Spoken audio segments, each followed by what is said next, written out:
Olá pessoal, estamos aqui mais uma vez para fazer a leitura do livro Jesus e Vida, uma psicografia do médium Divaldo Franco, pelo espírito Joana de Ângeles.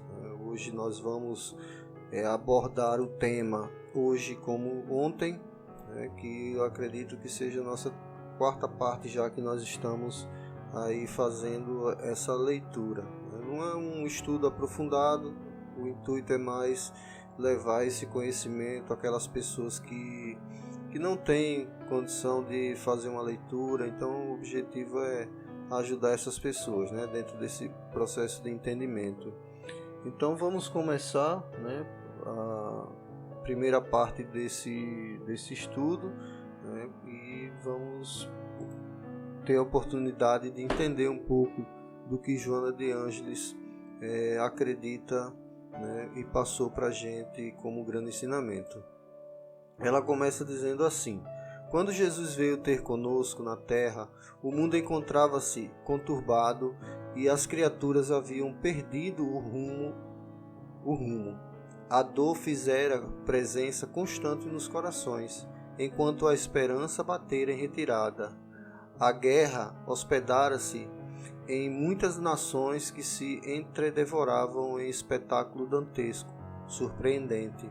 Os sentimentos de amor e de compaixão haviam desaparecido das paisagens humanas, e somente o egoísmo, a indiferença e a crueldade eram vivenciadas em campeonatos sórdidos pela busca de supremacia.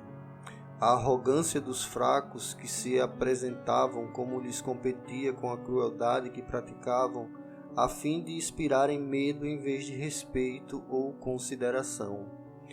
Os valores íntimos da ética e da moral haviam cedido lugar aos enganosos galardões do poder e do querer.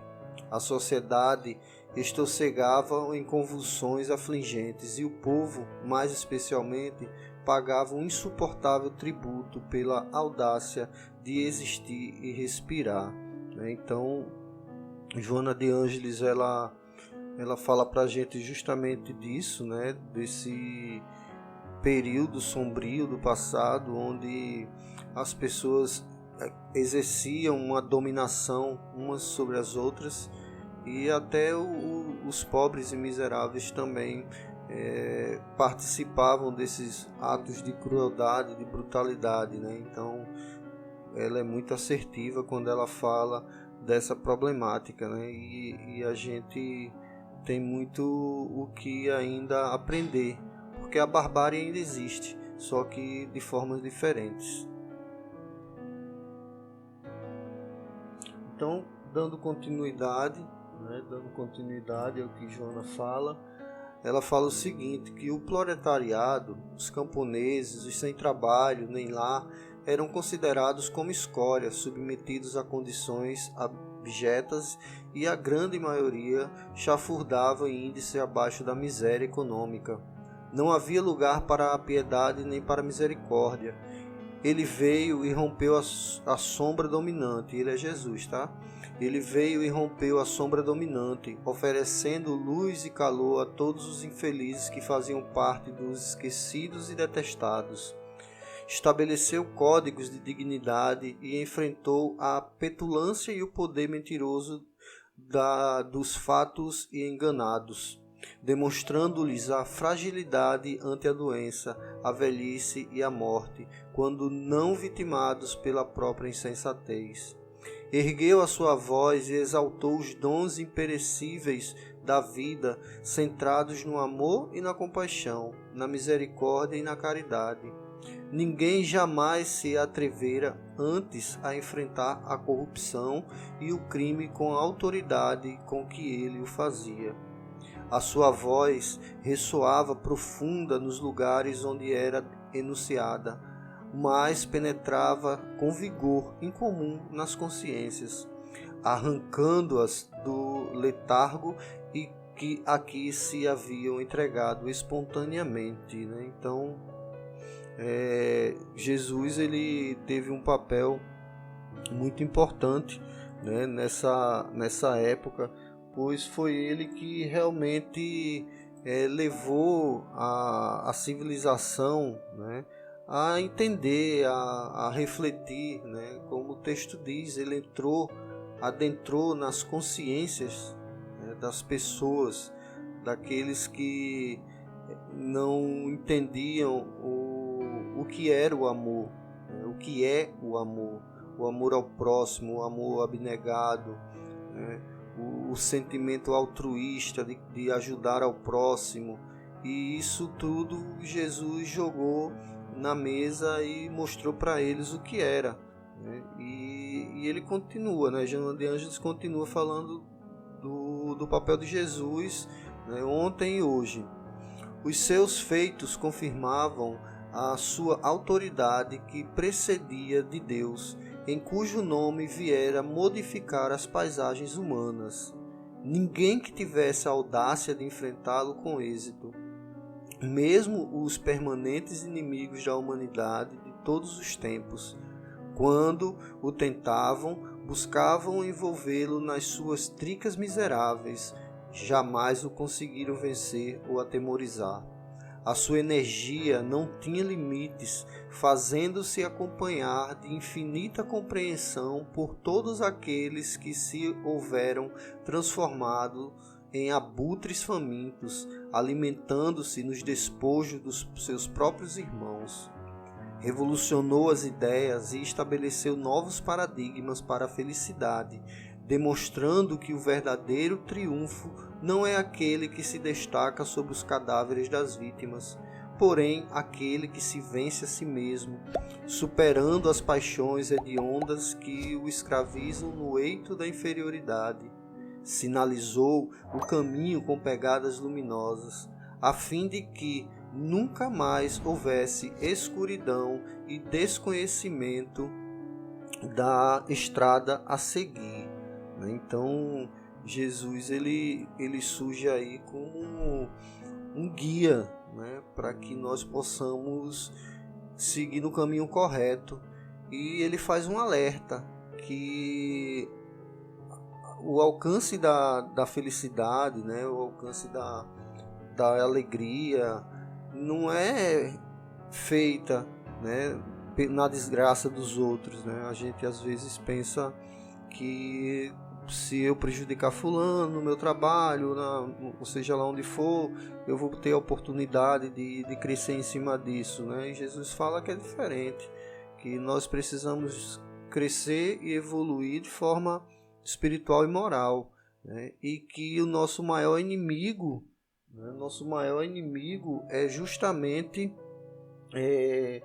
nós mesmos, né? Que é a nós que nós precisamos superar, vencer no dia a dia, e não outras pessoas, né? Nós temos nossas cargas de defeitos, de desvios morais, e que a gente precisa trabalhar nisso todos os dias.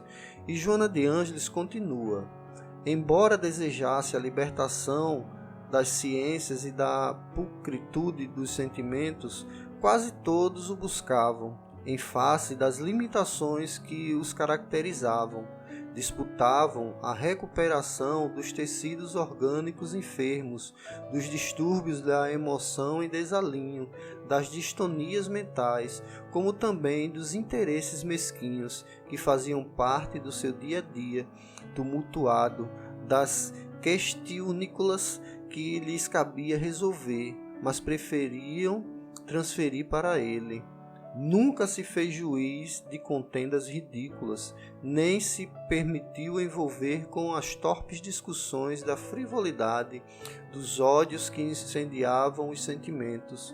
Enfrentou o sarcasmo e a agressividade com altivez, não os valorizando, fiel compromisso que firmara com o Pai amoroso, amando e servindo.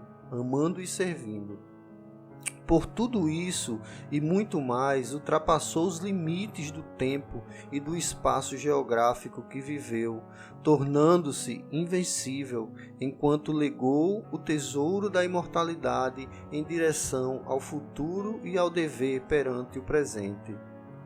por uns amado, ficou detestado por todos os que o não puderam submeter aos seus caprichos. Morreu vilmente, assassinado, mas voltou em madrugada de eterna claridade, a fim de que nunca mais houvesse dúvida a seu respeito, prometendo a todos receber além da cortina desse corpo, da cortina densa do corpo.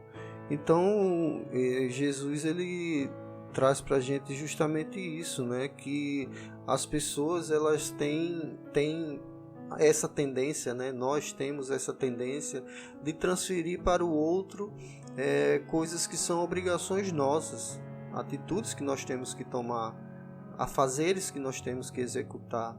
E já na época de Jesus, muitos que o procuravam jogavam para ele a responsabilidade da cura espiritual, da cura mental, da restituição de problemas físicos, né? Tudo isso era jogado para Jesus. Mas Jesus ele ensinava que nós precisávamos, que as pessoas precisavam agir naquela época, né? E nós precisamos fazer isso hoje. E Jesus ele acabou sendo amado por alguns, mas odiado por muitos, né? Os que não se sujeitavam a crer que ele era o Filho de Deus, né? Enviado para que a gente pudesse atravessar o véu do corpo denso que hoje nós habitamos, né? Então Jesus foi muito assertivo em relação a isso, né? E ele acabou sendo crucificado, né? E morto, né? Mas ressurgiu, né? E mostrou que ele venceu a morte, assim como nós podemos vencer, porque a vida sempre continua de um lado para o outro. E Joana continua: hoje ainda é assim como fora ontem. A geografia política do planeta encontra-se fragmentada em conflitos, terrorismos, guerras insensatas e misérias em abundância. Chegou o Espiritismo, revivendo e direcionando-se às massas, sob críticas ácidas da falsa cultura e perseguição do fanatismo de toda parte, rompendo as teias fortes da ignorância a respeito da sobrevivência do espírito e aceno com a felicidade que se busca nos descaminhos do prazer, quando, em realidade, se encontra nos refolhos da alma aureolada pelas virtudes convencionais. Repete os códigos soberanos das leis que ele viveu, quais o amor, compaixão, a caridade, o perdão, ensejando mudanças profundas no comportamento. Demonstra a sabedoria divina em todas as ocorrências humanas, mesmo naquelas que não denominadas como infortúnios e desgraças, através de uma filosofia existencial ímpar, com a possibilidade de impulsionar ao avanço todos aqueles que se encontram cansados e aflitos, mas os ouvidos desatentos e os interesses subalternos dos seus simpatizantes não conseguem captar as lições incomparáveis. Pelo contrário, disputam os lugares de honra e os aplausos festivos nos encontros espirituais, que deveriam se revestir de simplicidade e introspecção, né? Então, Jesus ele traz aí esse alerta, né, do que as pessoas na verdade estão mais interessadas nos seus caprichos pessoais, vão para templos luxuosos, né, e lá desejam aparecer, ver quem dá mais, né, e ele não é isso que Jesus ensinou. E aqueles que estavam presentes lá com Jesus, eles ouviam a palavra, mas eles não tinham entendimento, eles não tinham ainda o amadurecimento espiritual suficiente para entender o que ele falou, né? Então, muitos na época foram chamados, né? Muitos foram chamados, mas poucos de fato entenderam o que Jesus estava profetizando, e esses foram os escolhidos, né? Então Jesus ele estava à frente do nosso tempo, e hoje as coisas são desse jeito, né? Os templos estão cheios mas estão cheios de pessoas hipócritas, né? Estão cheios de líderes que usurpam o pouco que os miseráveis ainda têm. E Joana continua: as diretrizes iluminativas são confundidas com fórmulas mágicas para solucionar os problemas existenciais que dizem respeito ao processo evolutivo. O aturdimento ante os efeitos das ações infelizes anteriormente praticadas bloqueia o discernimento, impedindo a clara compreensão dos objetivos essenciais da caminhada orgânica. Desejam, em perturbação, ocorrências milagrosas para que se modifiquem as dificuldades em que se encontram, embora permitindo-se continuar nos mesmos disparates e incongruências da conduta moral. Apresentam-se como credores especiais de benefícios que esperam em caráter de exceção, sem qualquer esforço. São enfermos espirituais, mais graves do que se pode imaginar. Portanto, dignos de mais compaixão e mais compreensão. Ainda não encontraram Jesus, nem o sentiram, estando em cercamento demorado que, sem dúvida, culminará em formosa entrega a Ele, o Senhor de nossas vidas. Tem, portanto, muita paciência com os enfermos de alma, por serem mais difíceis de amar, entregando-os àqueles que veio para que todos tivessem vida, porém em abundância. Então, Jesus, Joana de Ângeles traz para a gente justamente essa fala, que as pessoas elas oram a Deus hoje não com o intuito de buscar a sua evolução espiritual, de buscar o seu ajuste moral, mas elas oram a Deus, e elas se escoram em Jesus Cristo, pedindo para que seus problemas sejam retirados do caminho, pedindo para que suas enfermidades físicas e mentais sejam removidas, mas esse não é o papel do Salvador Jesus Cristo. O que a gente tem que pedir a Deus é justamente força para superar as nossas provas e expiações. Nós não somos credores de Deus, nós somos filhos de um Pai amoroso, mas a misericórdia ela não pode ultrapassar a justiça. Então nós precisamos enfrentar todas as dificuldades, todos os problemas que nós temos hoje, porque são débitos do passado, são débitos de vidas anteriores, e isso nós precisamos pagar com certeza, e essa cobrança é feita no dia a dia. Então que possamos pedir a Deus sim força, equilíbrio e paciência, para que assim nós conquistemos a tão esperada evolução espiritual, a partir da evolução moral, pela prática da caridade e do amor ao próximo. Então, gente, era isso por hoje. Peço a vocês que se inscrevam em nosso canal, ative o sininho de notificações, curtam esse vídeo e compartilhem com mais pessoas. Afinal de contas, divulgar a doutrina espírita é um ato de amor e de caridade. Fiquem todos com Deus.